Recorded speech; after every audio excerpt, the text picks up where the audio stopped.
Hello fellow Dream Theater heads. Today we are going to do a full guitar tutorial and analysis of the final song on the Images and Words album. It's called Learning to Live. It's about 11 minutes long, and goddamn is it a doozy.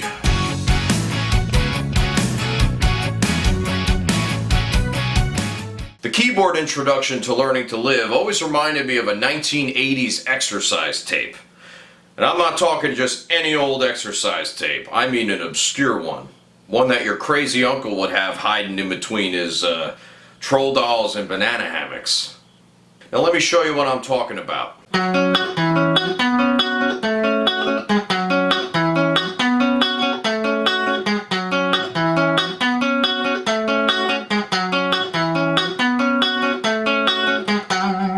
This whole introductory sequence is based on a 15/8 pattern. Yes, a 15/8 time signature. Now you could also classify this as 6 plus 9, right, which equals 15. Counting it like this: 1, 2, 3, 4, 5, 6, 1, 2, 3, 4, 5, 6, 7, 8, 9. A little easier than counting to 15, which might become a mouthful when you get to those real high numbers, you know. Harmonically speaking, there's not too much going on here. So we're utilizing the C sharp and the F sharp, which is the 5 and the 1 of the F sharp minor scale, which is the key that we're in. So we're going like this. You got an F sharp in the bass with the C sharp and the F sharp on top. Now all that's happening here is you're changing the bass note from an F sharp to an E, up to a B, down to an A, and then down to G sharp. And this pattern recurs and morphs as the song moves forward. Now, if we were to do a Roman numeral analysis of this, there wouldn't really be much to say. It's all over a 1. So maybe we can call it like this: 1, flat 7, 4, flat 3, 2, 1, flat 7, 4, flat 3, 2, 1. Now let's get into the guitar part. The guitar part is incredibly simple at the beginning of this, and as it's just doing an F sharp sus2 chord like this, but in a strict quarter note motion.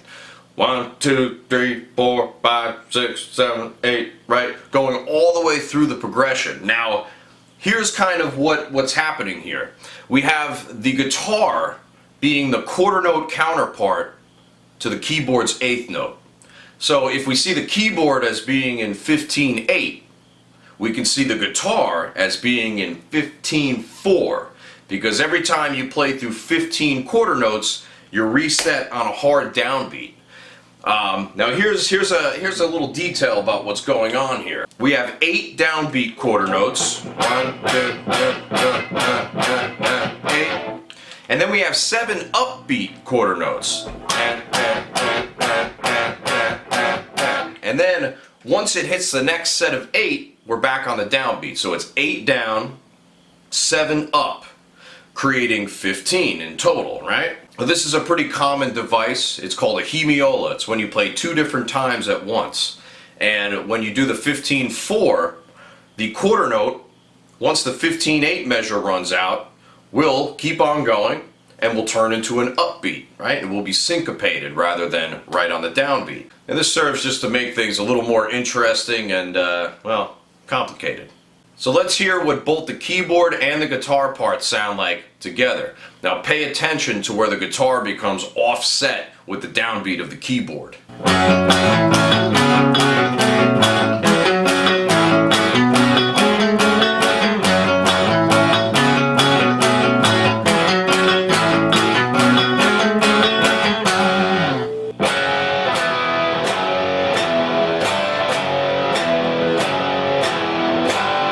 So the first 2 chords are just an F sharp 5 to an E5, but it's in this 4th, 6th, 7th fret position instead of down here at the 2nd fret. But it does go down there after we do this first. So we have...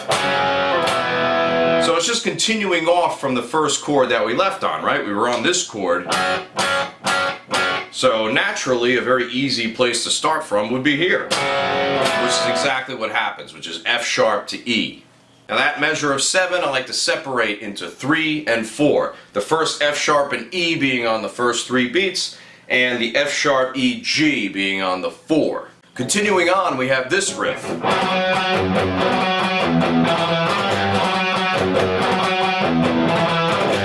Now that little part acts as another transition, okay? So this introduction is very long-winded, a lot of different transitions, and a lot of plays on the same ideas here. So we start off with octaves on the F sharp. Then we go right to E. Alright, now that E indicates an E minor. So what I'd say is that maybe this is a major 5 chord for the F sharp. And then the E minor is the minor 4, and the G would be the flat 6. Food for thought there. The next part continues on like this.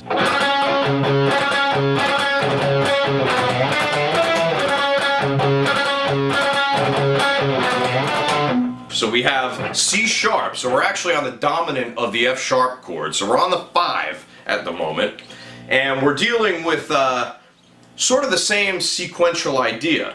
But we're treating that C sharp as a 5 function, just like we treated the F sharp earlier. But it's once again, it's C sharp to B to D, the same intervallic motion. So we have C sharp, B, D, E, C sharp, B, D, and then we resolve to E for the next section. Now this part is quite possibly the most annoying section to learn in this song, because it comes across as being something that's just a simple little transition part, just a bunch of E's and palm mutes and metal rhythms that you're used to hearing, but the timing is just so frickin' annoying. I'll show you exactly what I'm talking about. It goes like this.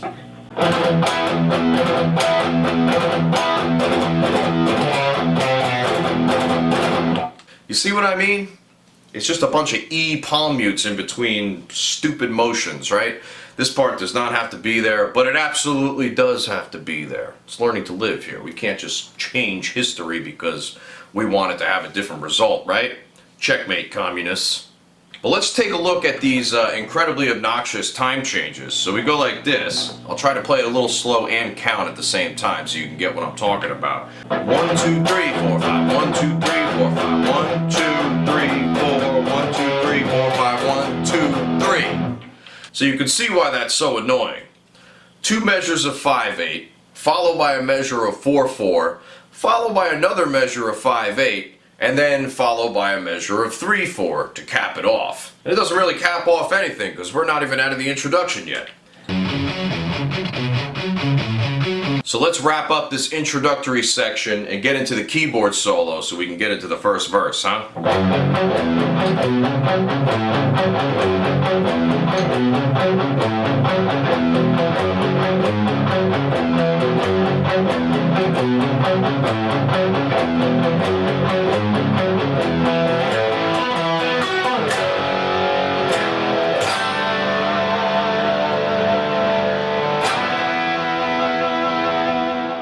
So the rhythm guitar is playing a permutated version of the introduction, which was played on the keyboard originally.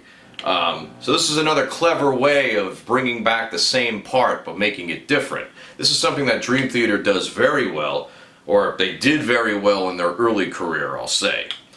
So we have this. We have an F sharp with an E and then a B, which is exactly what it was before, right? So all we have is F sharp, E, B, A, with the C sharp and the F sharp on the top the entire time, right? So the bass line is just changing as we move. Now the time signature is just 1, 2, 3, 4, 5, 6, 1, 2, 3, 4, 1, 2, 3, 4. Or 1, 2, 3, 4, 5, 6, 1, 2, 3, 4. Now we do that twice, and then we head into this. 1, 2, 3, 4, 5, 6, 1, 2, 3, 4, 5, 6, 7. Okay, and that kind of creeps in pretty quickly there. You gotta, don't let that catch you off guard.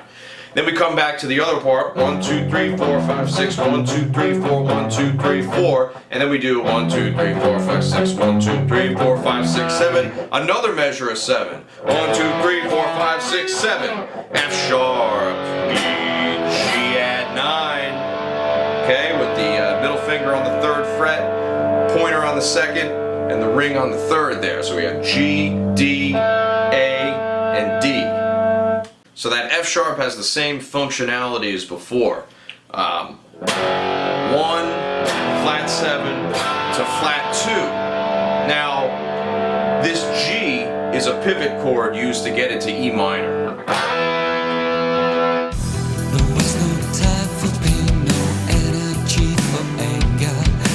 So verse 1 of Learning to Live consists of 2 harmonic components and 1 melodic component, and that is with the guitars. Now there's a bass line that acts as a pedal point going through the entire progression, and then there's a doubled acoustic and electric arpeggio section that goes along with that together. So here's the chord progression. It's E minor 9, which is your 1 chord, going to C add 9 with a sharp 11, okay? So you have C, F sharp, G, D, and E. So all of that makes up a C add 9 sharp 11 chord, which is the flat 6 chord. And then we have the A minor, which is an A minor add 9. That's the 4 chord. And an E minor 9 with the 7th right here, okay? Let's check out the bass line, the bed, the pedal point for this entire section. Now, we have basically what consists of an E pedal throughout the entire part. So since we have 3 chords, E minor, C over E, and A minor over E as well. So the E minor is in root position. The C is in first inversion because the E is the 3rd of the C chord. The A minor is in second inversion because the E is the 5th of the A minor chord. Okay? So you could do that to create a nice amount of tension within the verse. Now here's what the bass part sounds like. It's in an alternating time signature of 7/4 and 6/4. Okay, so 7 plus 6. See what that is. It's 13. 7, 1, 2, 3, 4, 5, 6. 1, 2, 3, 4, 5, 6, 7. 1, 2, 3, 4, 5, 6. And what's interesting about this bass line is that it doesn't completely conform to all 3 of the chords. If you notice, it's using a Dorian type of effect here. So we have the, that's 1 to flat 7 moving to 1. And then the 2 and the 3, the 2 to the flat 3. And then here we have the natural 6 hammering into the flat 7, and then the flat 7 then going to the 1. So our operating notes are 1, 2, flat 3, natural 6, and flat 7. So it's like a really screwed up pentatonic scale. Now what's weird about this is we have a C sharp being used within this. Now over the E minor, a C sharp is the natural 6, that's the Dorian sound. So that's, you know, very much in line with what we're working with. But then we go to a flat 6 chord, which is a C, with a C sharp on the bottom as well. And the reason why it sounds so good is if you have a note laying in the exact right beat, all right, in this case, it's not on a strong beat. So you can have that C sharp on the bottom sort of tricking you into thinking that it comports with these chords. Now once again, we hit the A minor. There's a C natural and an A minor, so that's utilizing the flat 6 again, but there's a natural 6 on the bottom. But really at the end of the day, what's happening is we have an E pedal point going through this entire bass line. So really all the other notes that are being played in this line, they really don't matter too much.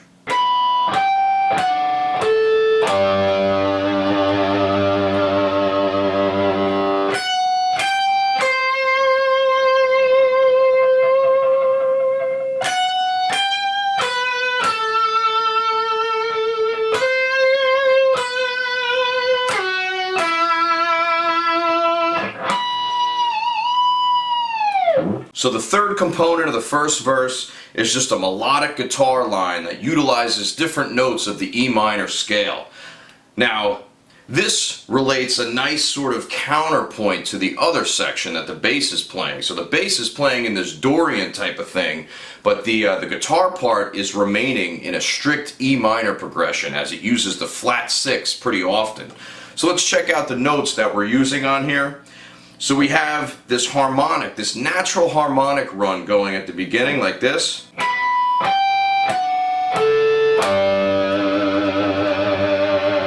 Okay, so basically all that's happening here is you're hitting the note B, which is a 7th fret harmonic on the high E string.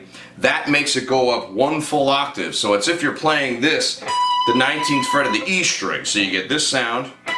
And then you have the 5th fret, natural harmonic on the 5th fret of the G. So you're skipping down 2 strings. Now that's a perfect 5th above the note you're playing.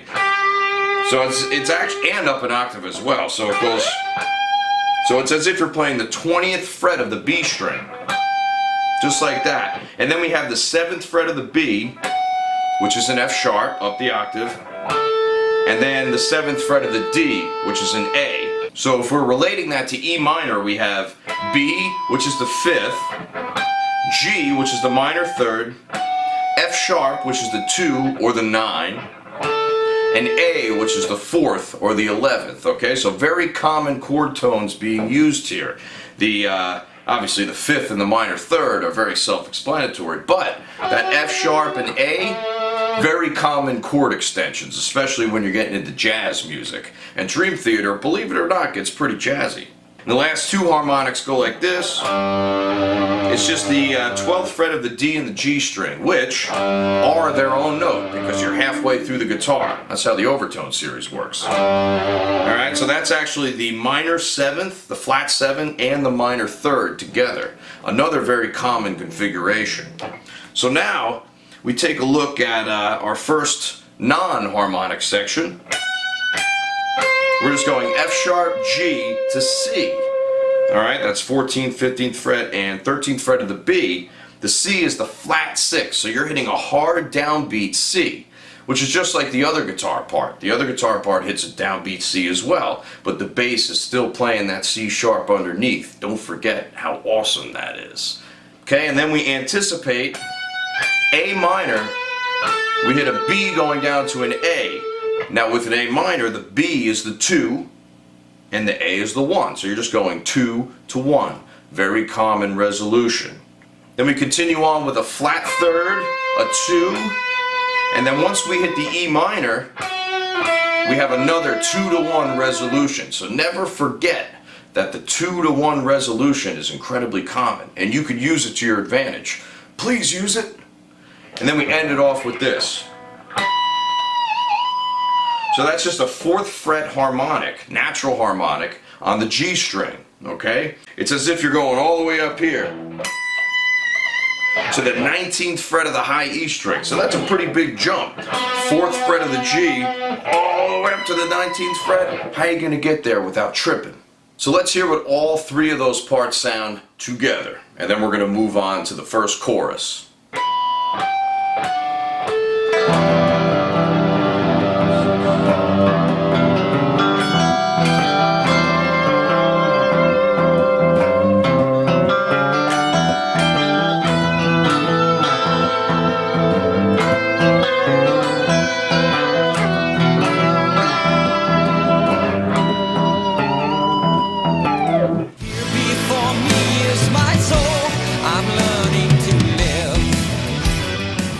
So just like the last section we were working with, the chorus is layered as well.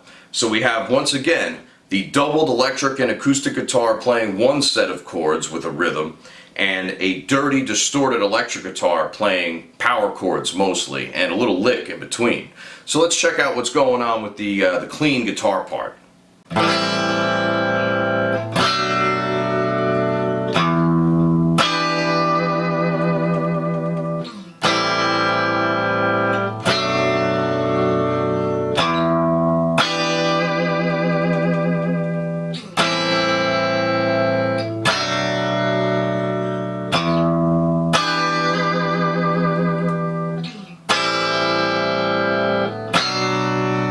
So let's put a microscope under that clean part.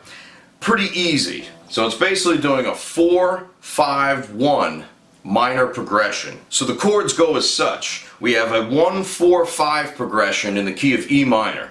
I can't believe it. We have a 1-4-5 and no craziness either. So we have an A minor 7 in open position, going to a B minor 7, 2nd fret, then we're hitting the open E, and an E minor 7 at the 7th fret. Go back, do it again, blah blah blah blah, and then here,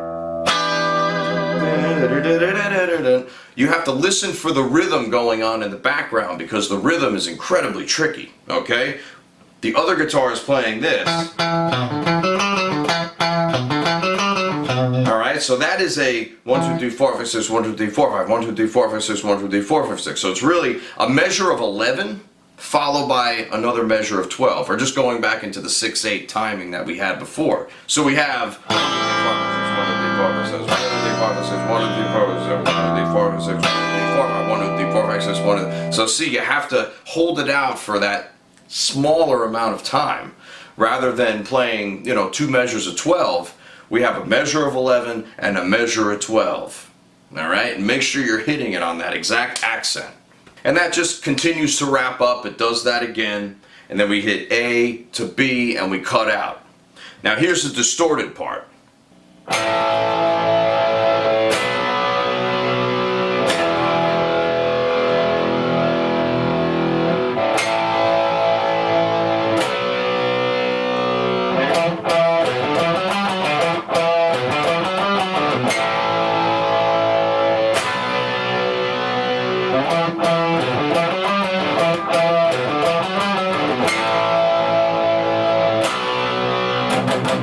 So that distorted part starts off by following the other clean guitar with the chords. But here we're just playing power chords to make it nice and heavy. So we have an A power chord going along with the 4, a B power chord going along with the 5. Just hold out the E5 for the 1 chord. A again, B, and then we have this little riff. And we do it twice. So let's take a look at what's going on with that E minor riff. So we're starting off on the 7th fret of the A string, and we're going like this. That's 1 measure right there, so you have to make sure you're playing in 11-8 timing. And then come right back into it as if you didn't miss a beat. So really, theoretically, what's happening here is we're hitting the 1, the 5, the flat 7, 1, 2, flat 3, and then coming back in and playing with those same notes. Alright, so if you include the 7th fret, the 5th fret, and the 4th fret, that's really all you're working with there. So right back into the chords, A to B, and we do it again. Here, I'll play it real slow this time. 2, 3, 4, 5, 1, 2. Back in, and then for the last part, just nice little chugs on that 5 chord. Now that kind of implies that it's going to a major 5, a little more drama to it. Okay, the second verse of Learning to Live is more of a heavier section, alright? So total contrast to what we were experiencing during the first verse. So I'm going to divide the second verse into 4 different sections to show you all the subtle and not so subtle differences between the 4 of them. So we kind of just go like this. We have the operating chords as E chug to B, B flat, big E. Look at that E, right? So that's 2nd fret on the A and the D, 4th and 5th on the G and the B. And that gives you a big E power chord, especially if you start all the way from the low E. You got root 5th, root 5th, root. That's a lot of notes just for a power chord, right? Well, that's what we're dealing with. Dream Theater. They're not just going to play a regular power chord. Sometimes they do, sometimes they don't. This time, they're not. So you better just play it. Otherwise, I'm going to get really mad. And we keep going to an F, which is a flat 2 chord. That's the Neapolitan chord, all right? A flat 2 in a minor key. So here are some of the subtle differences in the second half. So we're going like this. Right off the bat, we have 2 open E's. So now no chugs there, we're just doing open E's. Then we're going back to the B flat, big E, same deal. This one's the same. Now here, really quiet palm mutes from the E to the B flat. So you want really, really, really tight like this. And then we keep going. Double. So you got a double chug going right before that F. And we have the same sort of deal. Another continuation and another dub going into that F. So here's where things get a little more complicated, so bear with me here. So we have chug chug B, G, B, B flat, big E, da da da da da F. Alright, so that right there, we have a B, we got a G chord being added in there too. So all related to B in some way, shape, or form, or at least a B blues. We're going to the B flat, which is the flat 5. We're hitting the big E, which is the root. And then we're doing this. So just a little 16th note syncopation going, and we're following the bass drum. Okay, Mike Portnoy's bass drum is crucial to this section. It really drives that rhythm home and makes it feel like, you know, I got a jackhammer going right through your skull, right through your nugget. All right, so here you go. We're going to keep on going. Then we have more 16th notes. Then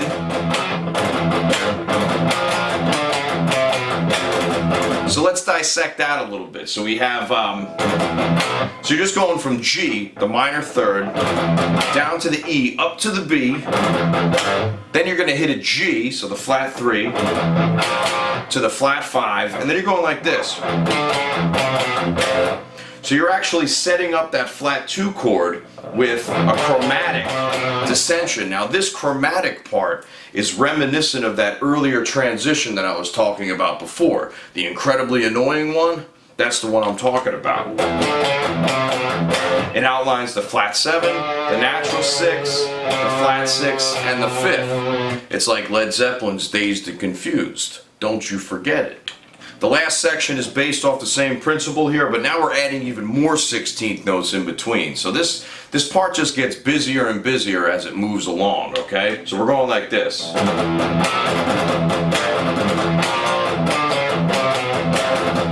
So look for the double notes there, where the open E's and then the G's, and how the 16th notes keep on moving, right? And the only time you take a pause is with the chords, the power chords, all right? So that's kind of like what the chord progression is, even though it's all just loosely based on E minor blues. I know everyone keeps asking me, you know, give me the Roman numeral analysis. Well, there really isn't one for this.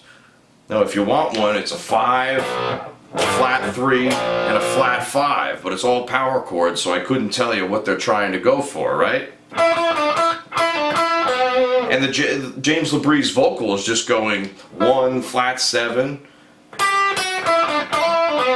and sort of just like an E minor with a little pentatonic bluesy type of thing. So that's why I'm saying it's an E minor blues. So just get off my back for a couple seconds, alright guys? Before we advance any further into the bridge, I'm going to show you the first part because it's exactly the same as an earlier section we played, and it's this part.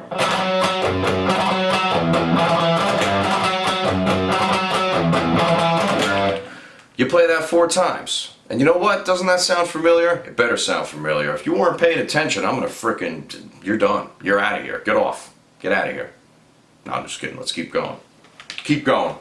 Another chance to live my life. This long-winded bridge section of Learning to Live kicks off with a verse. We'll call it the bridge verse. This long-winded bridge section of Learning to Live kicks off with a verse. We'll call it the bridge verse. Now it's comprised of 2 different guitar elements. A clean guitar part, that's just strumming and whole notes, and a dirty guitar part that's slightly more complicated. Let's check out the easy part, the clean part. It goes like this. Just start off by strumming an F sharp, a B with an added 11, a D 6-9, that's just a D power chord with the open B and E string, and then a big E5 chord, which is just an open E power chord at the 7th fret. That clean guitar part continues to do that one more time, and then we put this distorted part on top of it.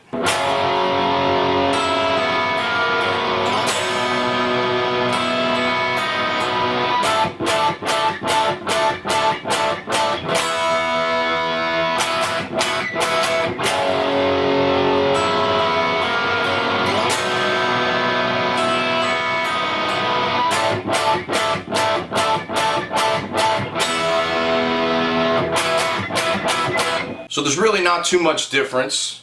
The dirty part does a little bit more arpeggiation on the F sharp and B chords with the open B and E strings to give it that exotic flavor. And on the D chord, it just hits a D sus2 in quarter notes, and then once you hit the E, it does this, and then with this rhythm. And the second time around, it does this rhythm.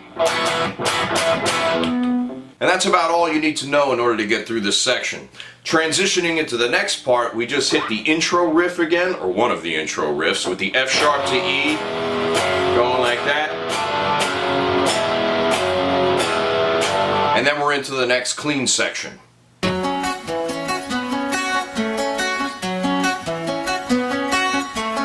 This short little interlude section that harkens back to the introduction riff. And also Kevin Moore was playing this earlier over the 7/4 transition into the bridge as well. So this reoccurs all over the place, and this is a great compositional device for anybody that's looking to get into writing long songs that don't bore you to shit. So here are the chords. We have this F sharp 5 played at the 4th fret of the D string. Just the notes F sharp, C sharp, and F sharp, right? 4th fret and 2nd fret. And then we go with that same idea, and we just have the E on the bottom now, so we're barring the 2nd fret. So it's a C sharp and an F sharp over an E. This is just like the intro, but the timing's a little bit different, right? So that's a measure of 3. And then we have a measure of 4 with this, a B sus2, and an F sharp minor in 1st inversion. Okay, so that's a measure of 4. So it's 7 in total. So we have, you do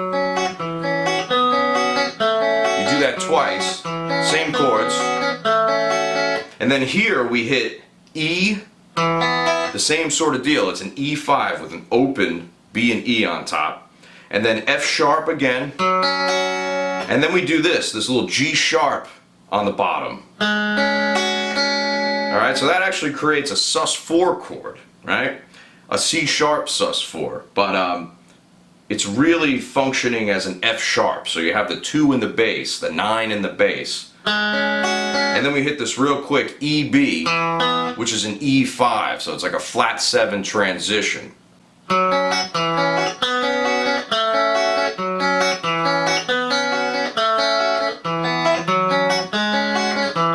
Then we hop right into this distorted transition. Okay, so that is, well, without the whammy bar actually. So that's another F sharp E to G type of deal. That 5, 4 to flat 6 kind of thing, right? Playing off of the key of B minor without actually using B minor. And I'd also like to note that those 3 chords in sequence with one another create this sort of, well, not sort of, it's actually an F sharp Phrygian dominant. Okay, so it's the 5 chord in a B minor key, right? So when you have a major 5 chord in a minor key, it automatically creates that environment, that Phrygian dominant. So you have the flat 2 and you have that raised 7th of the B minor scale. So I'm going to break this next section up into pretty small sections. It's a lot of meandering kind of chord progressions and voicings that I don't know if they come out of nowhere, but there's a lot of changes, so we're going to kind of break it up into small little bits. So here's the first part.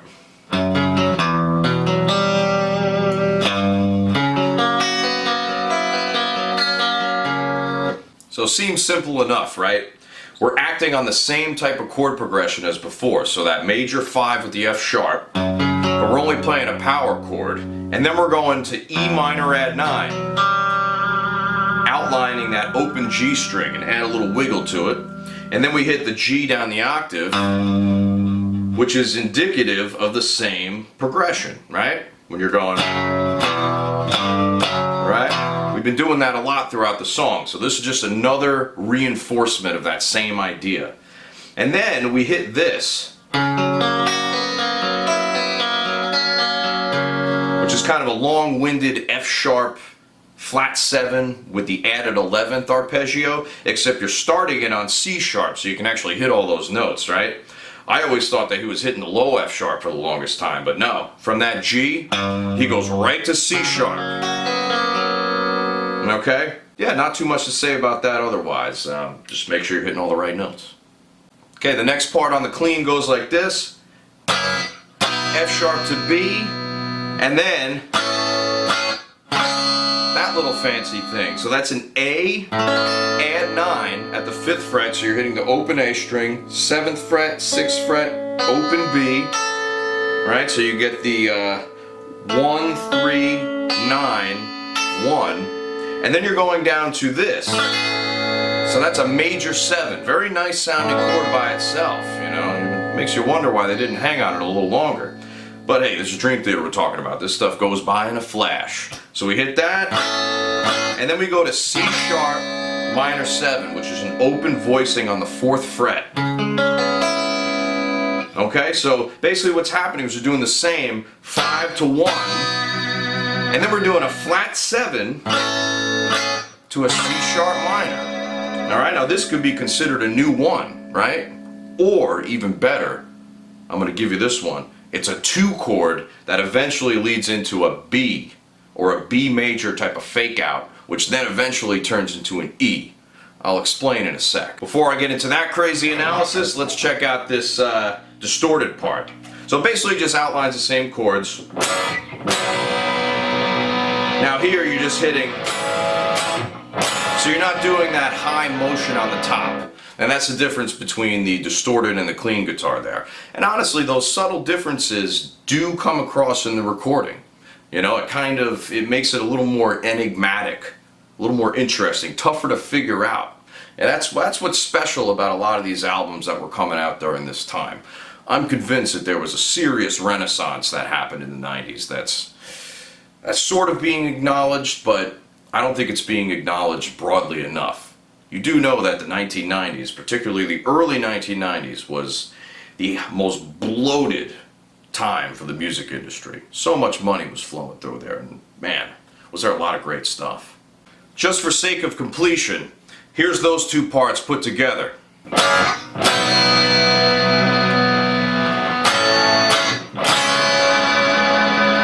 So after all that transitory stuff, we hit my second least favorite part of this song. Not because it sounds bad, just because it's incredibly annoying to play, and it doesn't sound like it's annoying to play. So this song, Learning to Live, has so far 2 parts that are sleeper cell, very difficult things to play, but they don't sound like it. So let's get into it.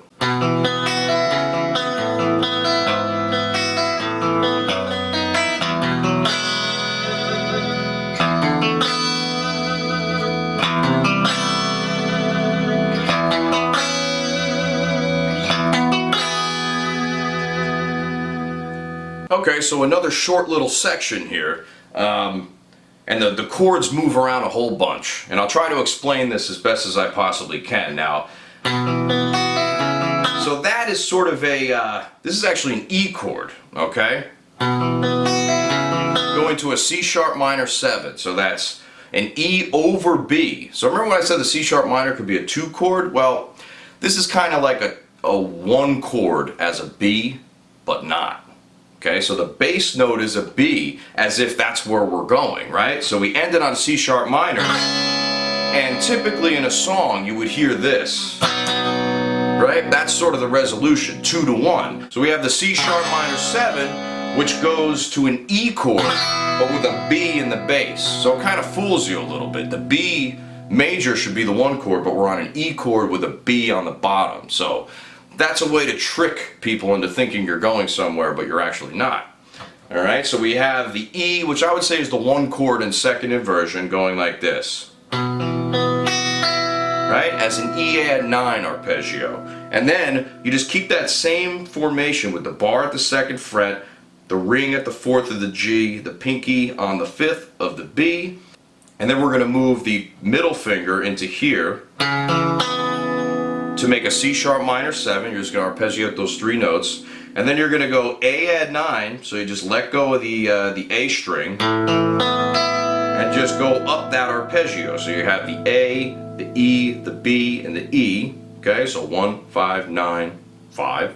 And then we go into G sharp land. Same sort of idea as before, right? This time you're doing an E in first inversion. Okay, so still the 1 chord.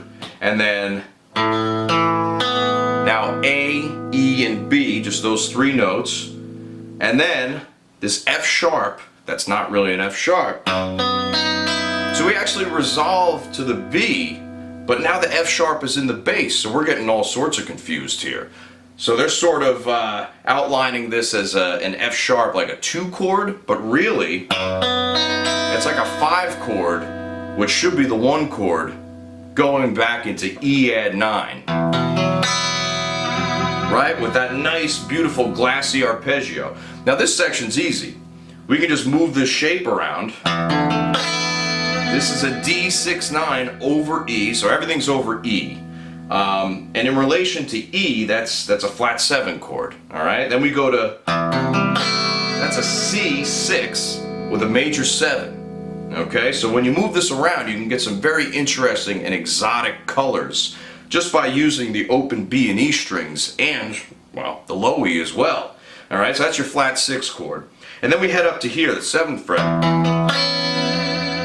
That's an A add 9 over E. Okay, so A in the key of E is the 4 chord. So pretty easy. This is just 4 to 1, a plagal cadence. We're going up.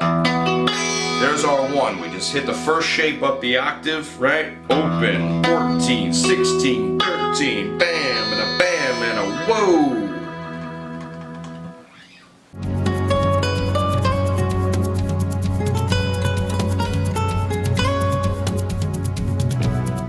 Now it's time to hop into the reality tunnel of a sexy Spanish city slicker villa owner. Or when you look out off the balcony, you don't even have to look in the sky to see the moon. You look right in the water because the reflection is so beautiful.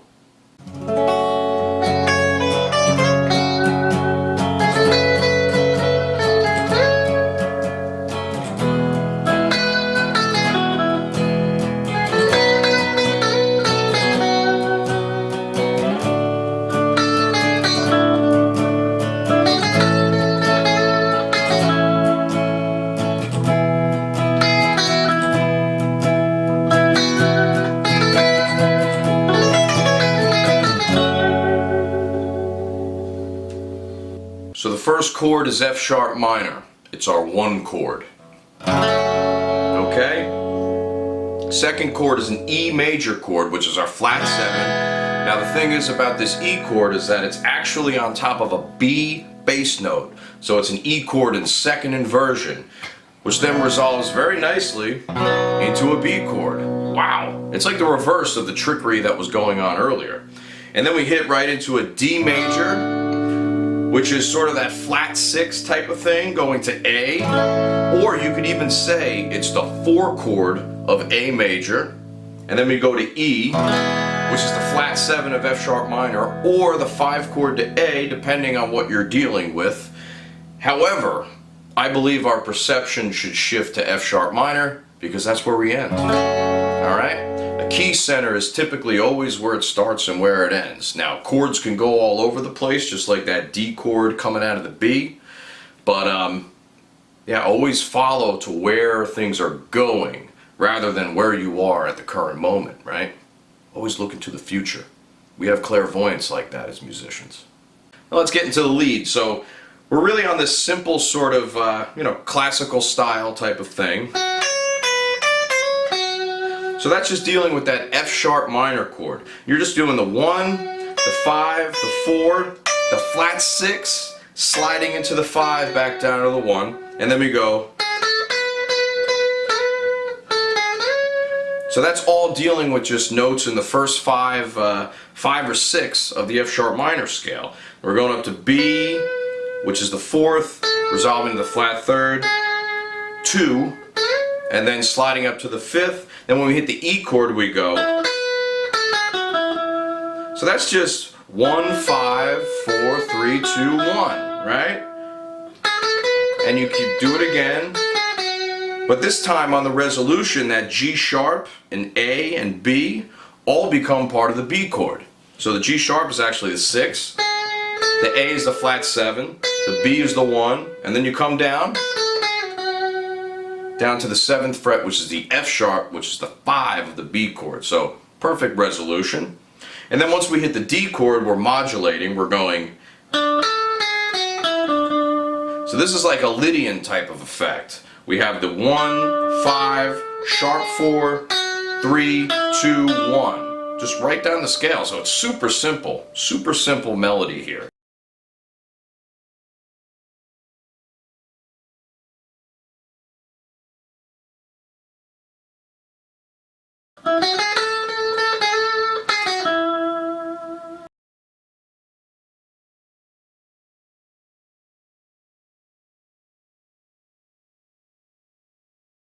And then here we have a little E sus2, but with the major third in there too. And then we climb up. And then we work our way up to the 5th of the chord to finally anticipate the F sharp minor with this nice little Al Di Meola light type of expression. Now all that last arpeggio is an F sharp minor 7, and then scaling back and being super dramatic on those triplets. Just make sure you got that, okay? We're moving on. Coming out of that Spanish guitar solo, we hit this clean guitar and distorted guitar build-up that goes into yet another guitar solo. Okay, so this is a build-up section. Now it starts off with clean guitar, and halfway through the distorted guitar comes in, so I'll show you each part accordingly as it's pertinent.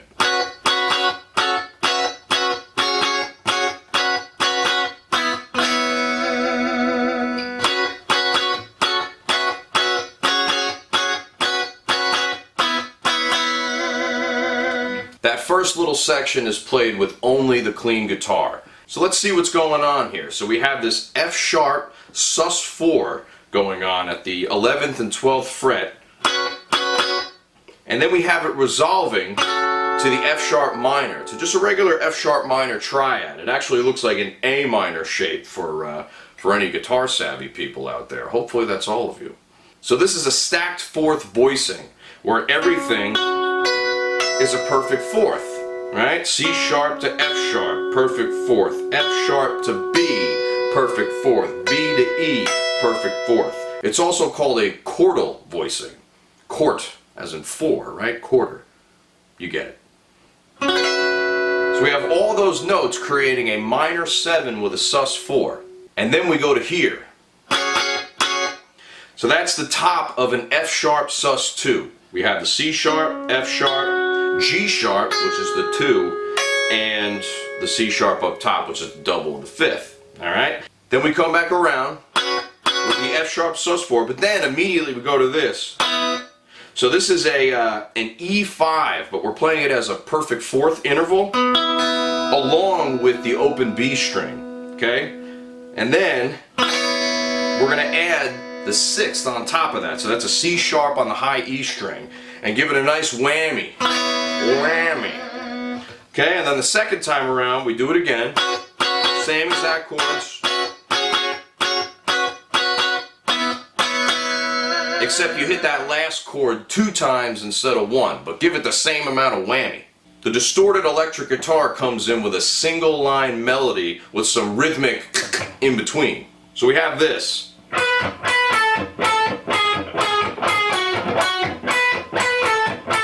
So that first part is going from the sus4 to the flat third to the 9th or the 2nd to the root. So just 4, 3, 2, 1. Super simple.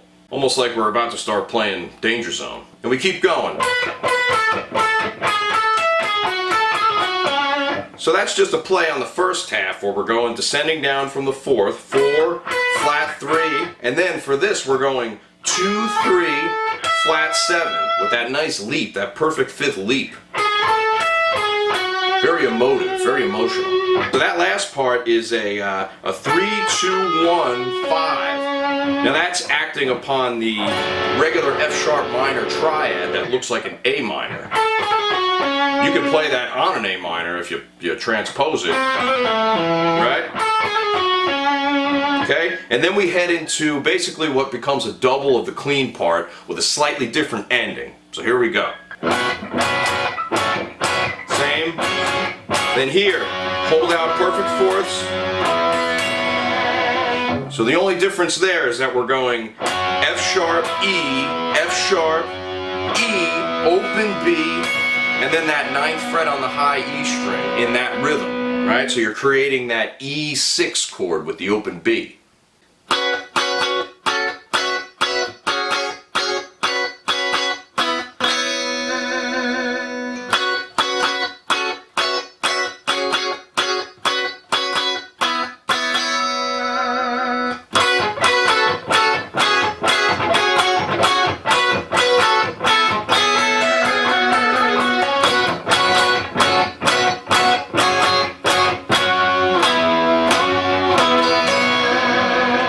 Continuing onward, we now have a 6/4 rhythmic section with a primarily distorted guitar part, but it's also doubled by a softer clean tone with a lot of reverb on it. Now it's really buried in the mix, so it's probably going to be very difficult for you to hear it unless you're listening to the isolated tracks.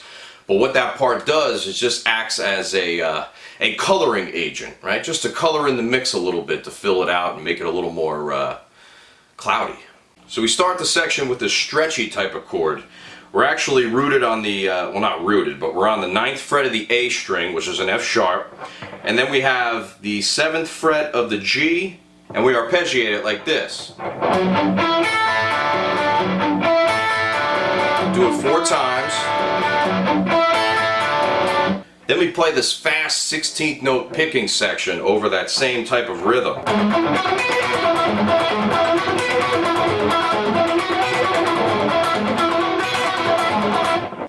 Definitely don't want to play that part before you're warmed up. So you're playing the exact same shape as the last chord, except we're in the E position now. But this, remember, the stretched out E. So we're at the 11th fret of the A, 9th fret of the G, 7th of the B and E. So these chords, I forgot to mention this before, these chords are, they're kind of like sus2 chords, but the 3rd of the chord is on the bottom. So you can call it an E add 9 over G sharp, right? So the G sharp is on the bottom. So you want to palm mute the first 3 notes. And then the last remaining ones you don't want to palm mute at all. Except when you come back down, right? You have that one in there. You see what I mean. Then we continue on with the same type of idea, but without the 16th notes. The 16th notes only happen for that one time, and then we get to take a break for the rest of it. So now we're on this F sharp, sus4 type of deal. But it's a very interesting voicing. It's at the 9th fret of the A, 9th of the D, 6th of the G, open B and E. So it's another one of those open B and E string type of chords. And you play the same type of rhythm. Do it 4 times. And then we head into this. E sus2, E5, E sus2, open it up. So with those 2 chords, you have the E sus2 barred at the 7th fret and the 9th on the D and the G, just like that. And then the other ones, it alternates between these. We have the open B and E on the top again. So that creates a big E power chord. Okay, and you do that twice, alternating. And then we go to the D. This little octave. And then F sharp power chord.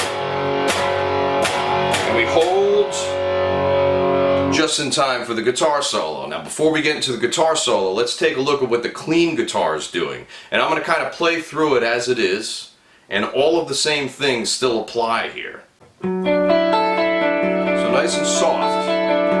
This is a D add 9 over F sharp, E add 9 over G sharp sus4. And this could be F sharp 7 sus4. E sus2, E5. E sus2, E5. D sus2. D6-9. D sus2. D6-9. And this rhythm. Alright, now that's an F sharp minor 11. So we have the bottom part of an F sharp bar chord, but we can't play a bar. We need to play it like this. Pointer fingers down at the 2nd fret of the E string, rings on the 4th of the A, pinky, I got the 4th on the D, the middle's on the 2nd to play the minor 3rd on the G, and then open B and E.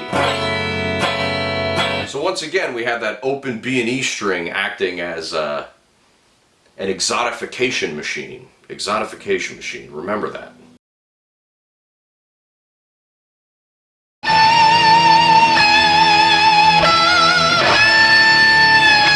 So now we're going to get into another guitar solo that I find to be a personal favorite. I absolutely love this guitar solo. It's super melodic, super emotive, emotional. I love it when John Petrucci gets emotional. So coming into it, we have this F sharp power chord and E sus4 at the 7th fret, D sus2 resolving. So these all resolve. Alright, same thing. Then a B minor chord to a C sharp minor chord. Then D major. Then an open E power chord at the low end. Okay, so pretty simple. We have the flat 7. We're in the key of F sharp minor, even though we don't even hit an F sharp minor the entire time. Remember what I told you before. You don't have to hit the chord of the key that you're in order for it to be in the key that the chord that you hit is in, or that you don't hit is in. If that makes any sense, we're going to move on. So we have the flat 7E with a sus4, flat 6D with a sus2 resolving, flat 7E, flat 7 again, right? Flat 7E with a sus4, okay, flat 6. Then we have the minor 4 chord, remember we're in the key of F sharp minor, minor 5 chord, flat 6, flat 7. Sorry, that last one was supposed to be on the low one. Sue me. You wouldn't have noticed it if I played it wrong live.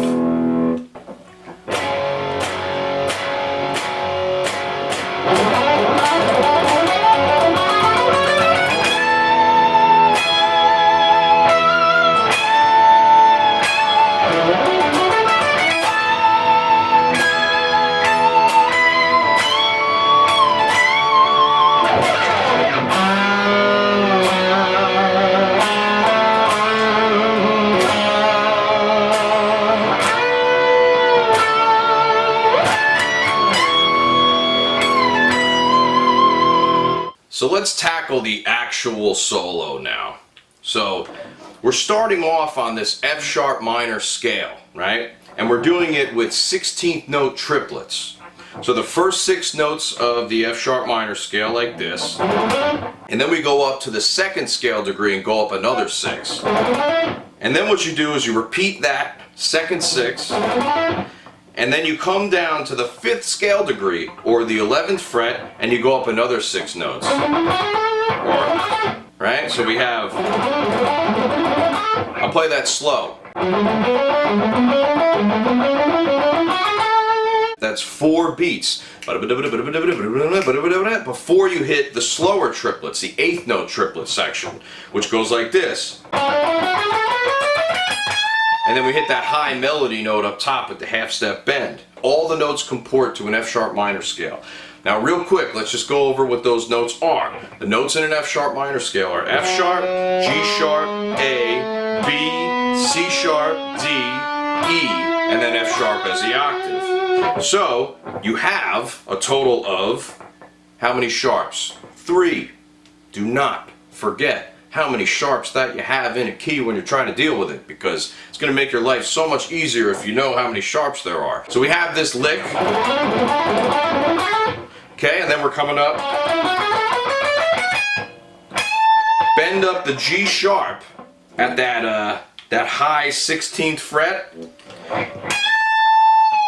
Now that acts as the sus4 going down to the E, because we are on an E chord during this part. So we're going sus4, resolution to the root with a nice slow vibrato too. Okay, and moving on. This time we just do the sus4 to the 3, and we hit probably one of the coolest licks I've ever heard in my life. This arpeggio is awesome. I remember when I first heard it, this is what really started my homoerotic obsession with John Petrucci. No lie. So here we go. Let me play it again real slow now.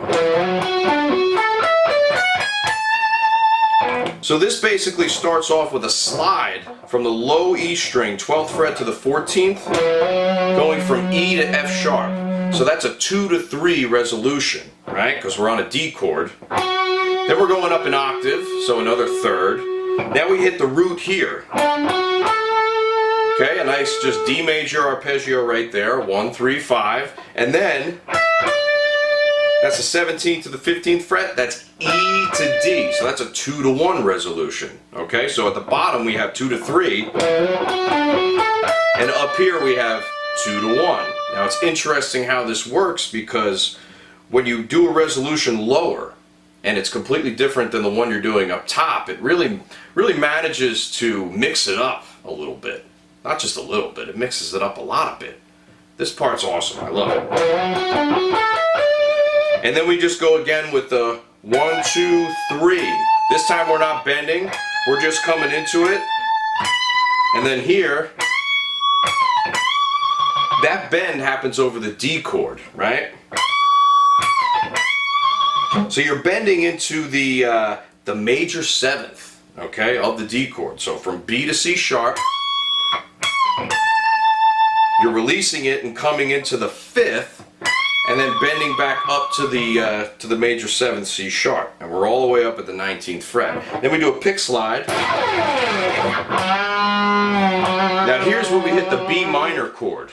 Okay, so we're basically doing a 4th fret bend on the D string, which is a whole step, from F sharp to G sharp. Now that F sharp to G sharp is the 6th, it's the major 6th, resolving to the 5th, and then we come up 6, flat 7, the chord changes, now we're on a C sharp, and right there we're doing actually a flat 6th bend, which is a half step above that note that we're hitting, because we're bending up to the A. On top of a C sharp, a flat 6 sounds like this.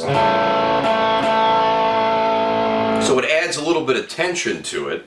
And then we resolve it to the 5th, coming down and then coming back up. And then we come up an octave for this when we hit the D chord.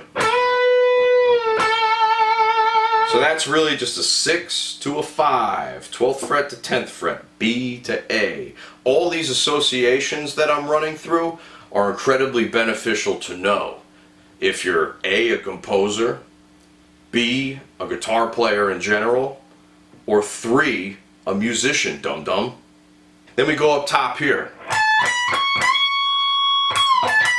Now this time we do that same bend, but we're on the E string instead. So we have it going up to the 6th of the E chord, bend down to the 4, and then resolve it up to the 5th. So a perfect resolution. Everything is following the chords to a T. Now if you've been watching my series up until this point, you would know that that's the case. John Petrucci's solos are incredibly melodic. They comport to the chord rather than just some vague, broad progression that's going on.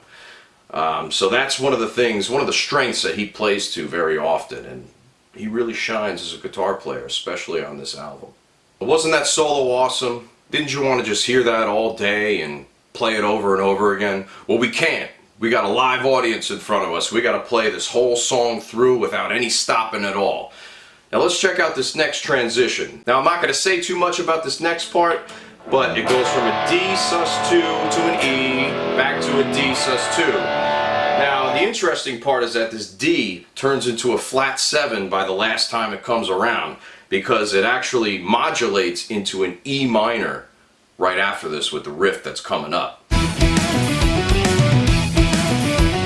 This modified Irish jig harkens back to the original chorus section.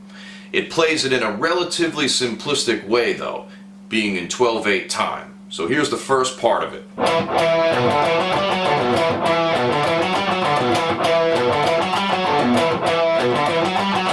It just repeats that E minor based sequence 4 times. Now we get a little more complicated.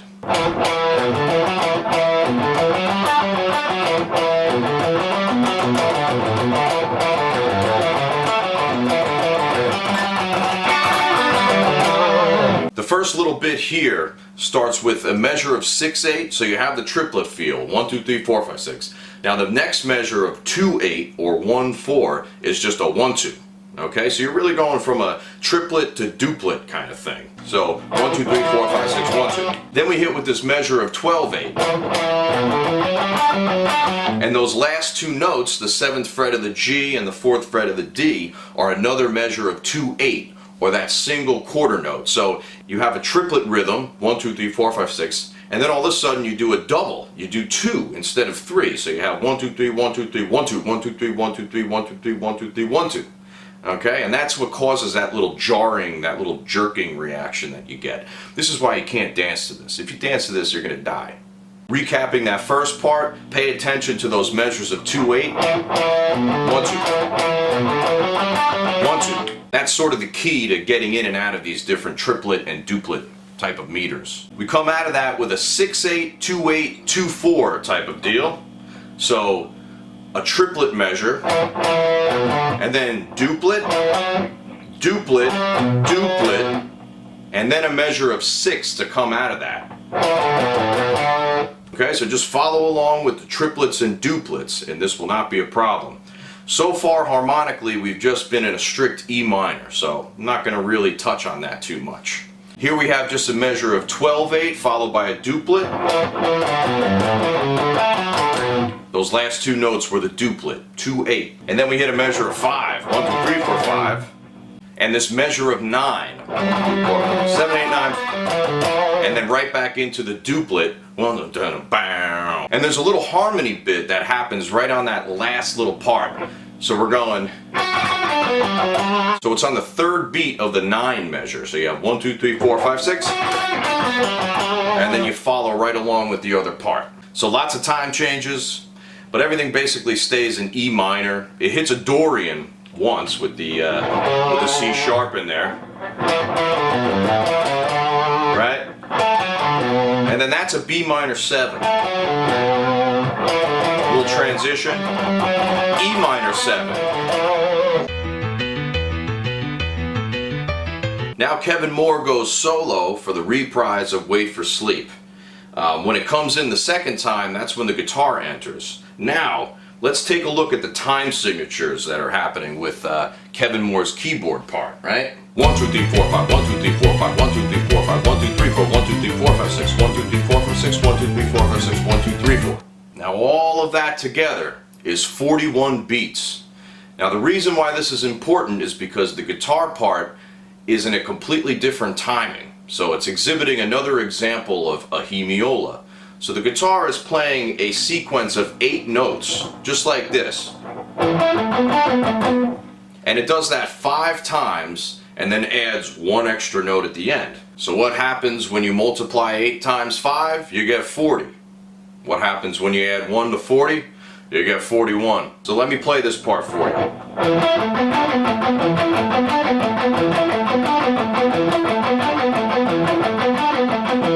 41 notes total, and it'll line up perfectly with the time signatures that Kevin Moore is playing on the keyboard, and well, the rest of the band as well. Now the guitar begins to follow the time changes more strictly.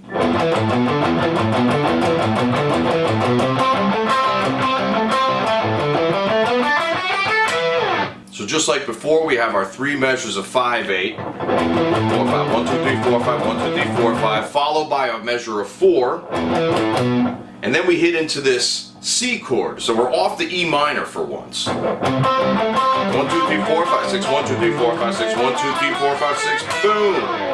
That outlines the verse exactly how it happened earlier in the song.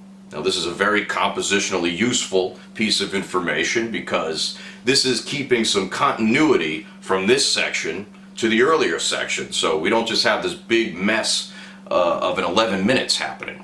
Now another interesting part about this A minor lick is we have the A, the octave, to the flat 7. Now so far so good. But when we start going up, we actually begin to anticipate the E minor again, because this A to B, and then the D to E, F sharp G, instead of calling that an A Dorian, let's just call it E minor, because that's exactly what it is. We're playing up the E minor scale instead of the A minor scale because we don't have the flat third, and we also have the F sharp. So we have all those notes are E minor.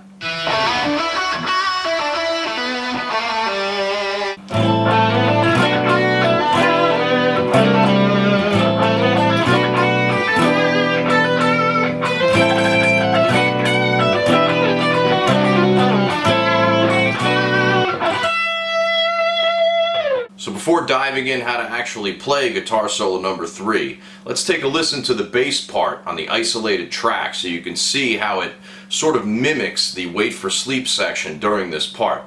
John Myung is very underrated in this regard because he keeps a continuity from the previous section to what's going on here. So this solo doesn't just come out of nowhere, it's continuing the thread of what was going on earlier.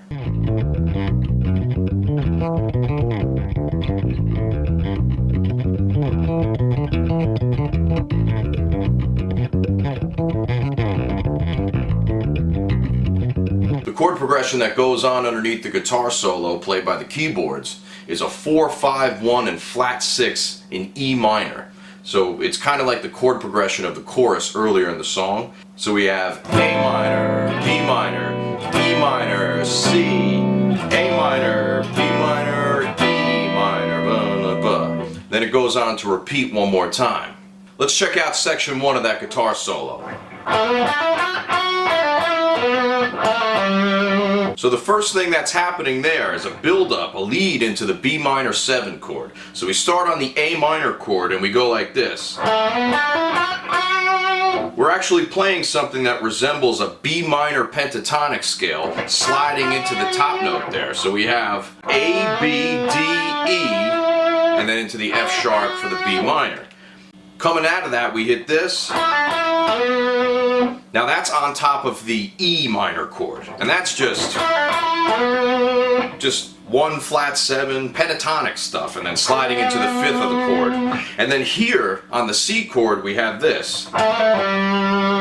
So this is kind of interesting because we're utilizing the E minor blues scale. So we're hitting the blue note from the 4 to the flat 5th back down to the 4.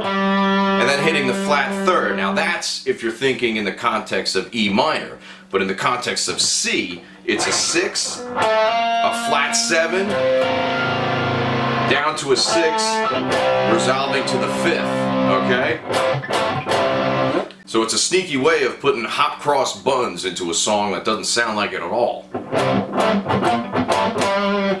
Anyway, moving on. Same thing. Here we just have a couple different melody notes up at the top. So we started exactly the same way, but we come up to here. So we're doing a little 3 to 4 to 3 resolution, and then coming up to here. Okay, so we're actually ending up on the 4th, but that could be an anticipation of the A minor chord that's going to cycle back around again. So all these notes do make sense in the process. Then we have this. So we start off with an anticipation of the A minor chord with a 2 to a flat 3, and then we hit G, F sharp, E. Now this is acting as a Dorian type of sound, because we're going flat 7, natural 6, and then the 5th, which is the 3, 2, and 1 of the E minor. So it keeps the feeling that we're in the E minor key while making it a little more colorful because it's actually on top of an A minor chord. So that's all just over an E minor. So we have the E minor arpeggio with the root, the fifth, and the minor third here. And then we're coming up to a B minor arpeggio. To anticipate the C chord, where we're going to land on the 9th, we're doing the flat 7, the 5th, and the 9. So if you play a B minor arpeggio or the minor 5 chord on top of an E, you actually get a minor 9. And then we have this lick. So here we're just outlining the 5th of the C chord, going into the sharp 4, so we're in Lydian now. And then we're coming down with that slide, major 7 to 5 to the 2, resolving back to the E, which is on top of the A minor chord, so it becomes the 5th. And then... So let me just talk about technique for a little while. So we're starting off with a bar, and we're sliding with just our pointer finger to get down to the 8th fret of the B string. And then we're going to take our middle finger to hit the next note, followed by pinky. But then we're going to grab this F sharp on the 11th fret of the G with our pointer, slide down, no pick, hit the 8th fret with the ring, slide into the 7th fret with your pointer, slide with your ring from the 9th to the 5th fret of the D, and then slide up the 3rd to the 5th on the B with the pointer. And then we complete the resolution as such. That's the B minor chord, and right into an E minor. And that's just an E minor arpeggio in root position.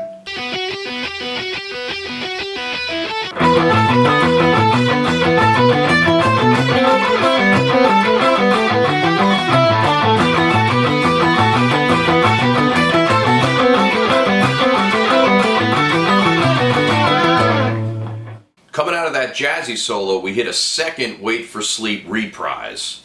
So here's what's happening in the guitar part. We're starting off on the 12th fret of the B string. So we're outlining the 5th and 4th scale degrees with a pedal tone B underneath, right? So we're going in 5/8. And then we're hitting the E string like this. So we're going B, A, B, B, A, B, 5, 4, 5, and then here a measure of 4/8. So that's going to the D, and then the open E, and then we hit C, A. So almost outlining an A minor, or hinting at an A minor chord. And then we go into the 6th, where we actually dip down to the root after we do 5, 4, 5 once again. But this time we're in 6/8. So it's 3 measures of 6/8 and 1 measure of 4. So when we get into that lower section, we're coming out of the, which is 5, 4, 5, 1, 5. And then we come down to the minor third. Now this is all in unison with the keyboard the first time around. And we're almost outlining this like a D sus2. We're a D chord at this point. Now at this point in the progression, we're actually going from A minor and then a D. Okay, so in the bass line it's hitting. So that's like C, A, D, A. So we're always coming back to A, but we're moving a higher note from C to D. So outlining all of those notes within the D chord actually makes sense because you're eventually getting there. You're going 3, 2, 3, 2, 1, and then 4, 7, 1. So that's where this D chord comes into play. So if you play these individual notes in a block, you get a nice D sus2. And then if you add the 7th fret, you get a D major. So in all it goes like this. So kind of tricky there. They don't keep it super easy. Usually when you're learning a song by, say, Iron Maiden or Metallica or one of those classic metal bands, that type of pedal tone riff is way easier than Dream Theater's making it right now. Because we have to move through different patterns and actually break the cycle of that pedal tone. Because in this part we're getting pretty technical during that part, right? No open strings during that at all. So that's why it's tougher to play this kind of stuff than you know, something like Iron Maiden. Nothing against Iron Maiden. Now let's take a look at the harmony. So now the guitar is moving down while the keyboard stays the same. The guitar moves down to the flat third, the G, so we're going between G and F sharp. And then here we're hitting the high E string again, B, E, and then A and F sharp, so harmonizing in thirds with the keyboard now. And then we're going like this. So instead of coming down to the root, we're going up to the fifth. So a creative way of arpeggiating that E minor chord using the pedal tone. Last part goes like this. So that's just going right down the scale from the fifth scale degree all the way down to the root. And that's also harmonized with the keyboard, except the keyboard is starting on the flat third and coming down with a similar type of pattern to match up with the guitar. So coming out of those fun harmonies, we hit the final keyboard solo of the song. Now this keyboard solo follows the same progression as the guitar solo we just did prior. Now let's take a look at the creative way that John Petrucci decided to run through this chord progression. It's not the normal thing that you would do. So as we know, the bass line is outlining a 4-5-1 flat 6 4-5-1, which means A minor, B minor, E minor, C, A minor, B minor, E minor. Now on that first chord, on the first A minor chord, he's playing power chords but not on A or B. He's actually starting on C. And when you play a C power chord, the notes C, G, and C, and a D power chord, the notes D, A, and D, you create a minor seventh sound on top of the bass line. So C is the minor third and G is the flat seven. Then you're just doubling the third up top. Same thing applies, moving parallel to the B minor. The D is the flat third, the A is the flat seventh. And then you double it up top. And then we come up here. We hit a G power chord on top of an E. Same exact type of thing. The G's the minor third, the D's the flat seven, and then you're doubling the third up top. So you're creating an E minor seventh chord using the power chord, just like it did for the A and the B. Now when we hit the C, we're doing this stacked fourth voicing with an A, a D, and a G. 12, 12, 12. And that sounds like this one on top of the C. So that is a 6-9 chord.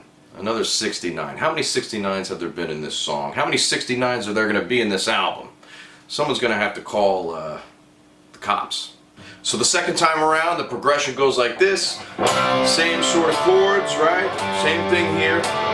But here we just go, and then we're into the next part.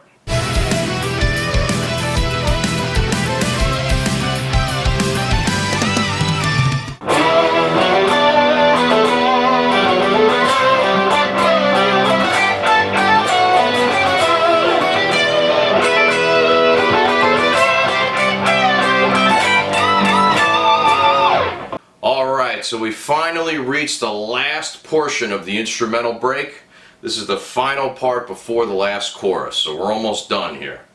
So this is a keyboard and guitar harmony section, mostly dealing in octaves. All right, it starts off in octaves, and then at the very tail end, it breaks into a perfect fourth type of harmony. So here's the guitar part. It starts off on an E. We're in E minor. And then we're going like this. So that whole section there was all over an E minor chord, okay? And it's within the fourth position E minor. So you're going to have everything between the fourth and the seventh fret. Once you hit this C, you outline more notes of the C major triad. So we're going, that's 1, 5, 2, 3, 5. 1, 2, 5, 3, 5 with a little bend in there, and then so if you think of it like this: E minor, C, G, and that would be the A to the F sharp. So we keep on going through that and we hit this. So that's basically the same thing as we started with up the octave with the E, F sharp, G, D. Now those notes are 1, 2, flat 3, and flat 7, just like it was before. And then we have, so that's the same exact thing but up the octave. And then we go, now that's just coming up to resolve into an A minor chord, which is the first chord of the chorus. So now that we finally returned to the chorus of the song, let's talk about how ridiculous it is that a song that's 11 minutes long only has 2 choruses. And both of those choruses are different. Yes, this chorus is different than the last one. So all we're dealing with is a simple chord progression, but it's dealt with in a very interesting way, and I'll show you why. So we have the A, sus, going to a D up at the 7th fret with a little bit of vibrato on it, and then we have a D in this position, which is the root, major third, and the octave, and then we hit a real quick C sus4 to this G, but this G is just a perfect fourth, a D and the G on it. And then we head back to C sus4, little pickup to the D again, E power chord, and this. That almost sounds like Metropolis Part 1 a little bit, huh? We come back around. Same with the D. Quick. And then we're in here. Big D power chord. And then we end on E, which fades out nice and quick into the outro section. So let's not pretend that there's not more to this chorus section than meets the eye, just because the guitar part is so easy to play. The bass part is actually dealing with some different inversions and some interesting voice leading here. So we have a root position A, the bass is an A. And then the next chord is actually a D over an F sharp, which then quickly turns into a root position. And then over that, the bass is playing an E. And then finally it goes to a C chord, and then the bass heads down to a B. Since the guitar is going up to a D, it creates a B minor 7. Alright, so if you look at the top of a B minor 7 chord, F sharp, A, D, F sharp, or in the case of the song, A, D, F sharp, that's on top of a B, making it a B minor 7. So just by having the bass line move down a half step there, you create an entirely different type of chord than what the guitarist is playing, right? Coming out of that, it's just an E, and then D. Back to the beginning again, A sus, first inversion, root, E minor, C, and then here we have C to D, and then finally to E again. So the second half is a little more basic than the first half is.